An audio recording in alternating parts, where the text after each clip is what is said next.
بسم اللہ الرحمن الرحیم۔ نبیلہ وائس سینٹر میں دل کی گہرائیوں سے خوش آمدید اور پیار بھرا السلام علیکم۔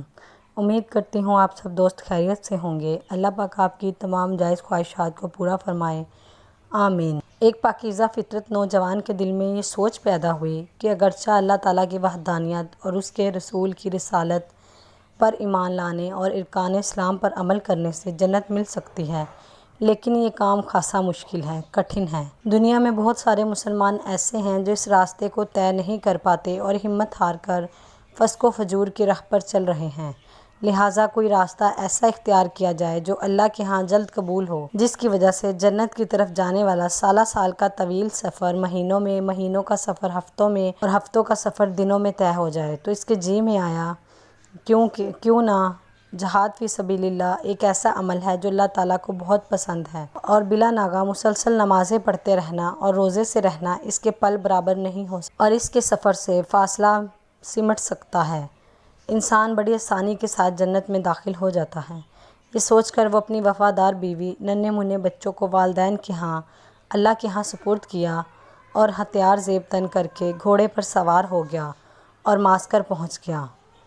وہاں سے محاذ جنگ پر جانے والے جہادی قافلے میں شریک ہو گیا۔ ہرے بھرے باغوں، طویل نہروں اور ہزاروں فلک برز پہاڑوں اور ان کے دامن میں بہتی ہوئی آبشاروں سے گزرتا ہوا فارس اور خراسان پہنچ گیا اور جنگوں میں مصروف ہو گیا۔ نوجوان نے محاذ جنگ پر شجاعت کے جوہر دکھائے اور اللہ کی نصرت، تائید اور کفار کی عزیمت اور شکست کے چشم و تیر مظاہرے دیکھے۔ اس کو وہاں عجیب ساماں نظر آیا کہ مجاہدین اسلام دشمن پر حملہ آور ہونے سے پہلے ان الفاظ میں دعا کرتے ہیں کہ اے یونس بن عبید جیسے پاک لوگوں کے رب، اے یونس بن عبید جیسے نیک انسان کے رب، ہمیں دشمن پر فتح نصیب فرما۔ پھر وہ دشمن پر یلغار کرتے تو اللہ ان کی نصرت فرماتا اور انہیں فتح سے ہمکنار کر دیتا۔ اس کے دل میں آیا کہ کون سا ایسا بزرگ ہے کہ اللہ اس کے نام کی لاج رکھ لیتا ہے اور جس سے مسلمانوں کو فائدہ فرماتا ہے۔ اگر مجھے اللہ نے شہادت عطا فرمائی تو ٹھیک، ورنہ اگر زندہ بچ گیا تو اس کی زیارت ضرور کروں گا۔ اس وقت کے لوگ اس حقیقت سے آگاہ تھے کہ جنگوں میں فتح و نصرت سے ہمکنار ہونے کے لیے ضروری ہے کہ کوئی مجاہد اللہ سے شرک نہ کرے، نہ تو اللہ کے سوا کسی کا نعرہ لگائے، نہ ہی اس کے سوا کسی سے مدد طلب کرے، کیونکہ اللہ کے سوا کوئی ہستی فتح نہیں دے سکتی، اور جو شخص یہ عقیدہ رکھے تو وہ مشرک ہے، اور مشرک راہ خدا میں قتل بھی ہو جائے تو وہ جہنمی ہے۔ نوجوان کے دل میں رہ کر یہ خیال آتا کہ آخر کیا وجہ ہے کہ مجاہدین خصوصی طور پر یہ دعا کرتے ہیں، اے یونس بن عبید جیسے نیک انسان کے رب، ہمیں فتح عطا فرما۔ وہ بزرگ کے کسی عمل کی بنا پر اللہ سے فتح کی امید رکھتے ہیں۔ کاش اللہ شہادت سے پہلے پہلے اس کی زیارت کروا دے۔ خیر، مختلف محاذوں پر داد شجاعت دیتا رہا اور اپنا وقت کاٹتا رہا، اور جوک در جوک لوگ اسلام میں داخل ہوتے گئے۔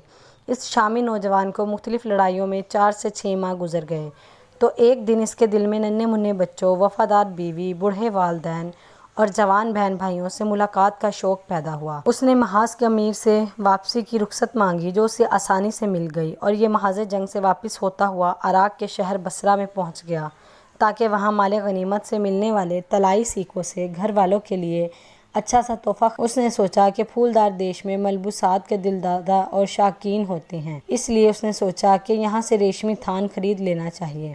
وہ ریشمی تھان خریدنے کے ارادے سے بصرہ کے بازاروں میں گھومنے لگا۔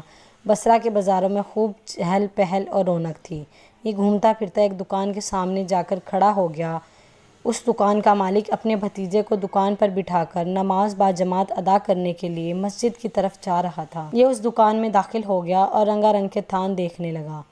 اس تھان میں سے اسے ایک بہت پیارا تھان پسند آیا۔ اس نے بچے سے اس کی قیمت پوچھی تو اس نے 400 درہم بتائی۔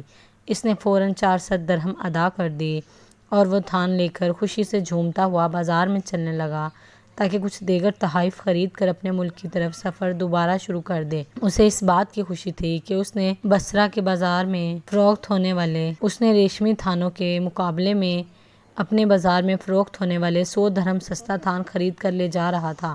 اس کا گزر ایک مسجد کے دروازے پر ہوا۔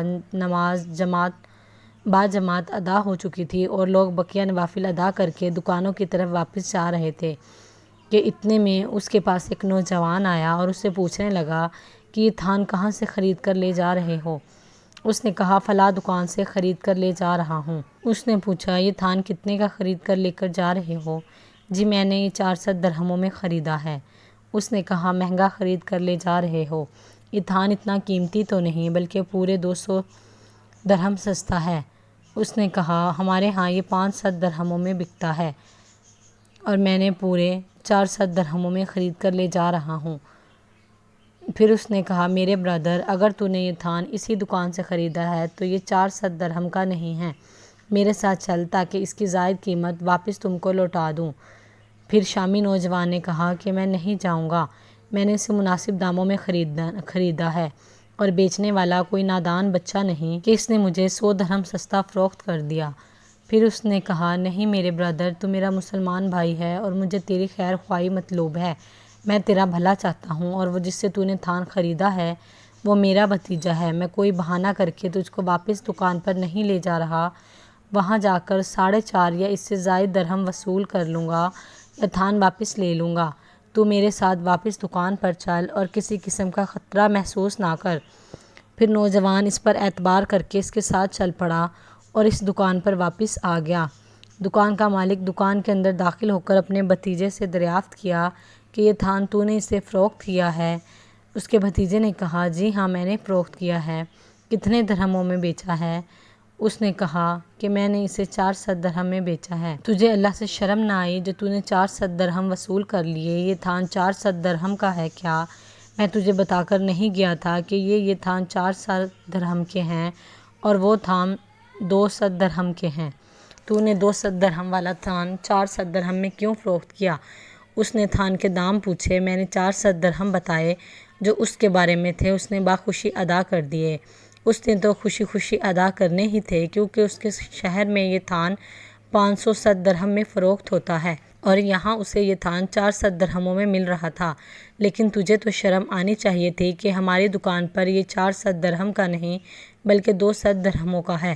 اے میرے مسافر بھائی، اگر تم اسے رکھنا چاہتے ہو تو رکھ لو اور 200 درہم واپس لے لو، ورنہ یہ تھان واپس کر کے کوئی ایسا تھان پسند کر لو جو واقعی 400 درہم کا ہے۔ اس نے 2 درہم واپس لے کر حیرانی کے عالم میں پوچھا صاحب آپ کا نام کیا ہے؟ اس شخص نے جواب دیا میں مسلمانوں میں سے ایک عام انسان ہوں، تو نے نام پوچھ کر کیا لینا ہے؟ وہ بولا صاحب تمہیں اللہ کے مقدس ناموں کی قسم مجھے اپنا نام ضرور بتائیے۔ اس نے کہا بھائی میرا نام یونس بن عبید ہے اور میں اس شہر کا عام سا مسلمان ہوں۔